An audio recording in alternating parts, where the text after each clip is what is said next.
لوگ جو اللہ کے وعدے کو پختہ ہونے کے بعد توڑ ڈالتے ہیں اور اس چیز کو کاٹتے ہیں جس کے جوڑنے کا اللہ نے حکم دیا ہے اور زمین میں فساد پھیلاتے ہیں، تو یہی لوگ نقصان اٹھانے والے ہیں۔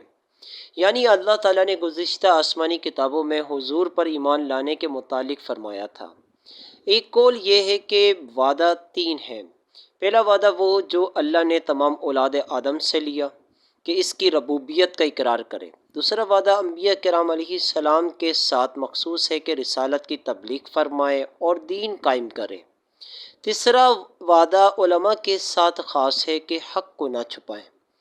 جس چیز کا اللہ نے حکم دیا سے مراد وہ یہ چیزیں ہیں: رشتہ داروں سے تعلقات جوڑنا، مسلمانوں کے ساتھ دوستی اور محبت کرنا، تمام انبیاء کو ماننا، تمام کتابوں کی تصدیق کرنا اور حق پر جمع ہونا۔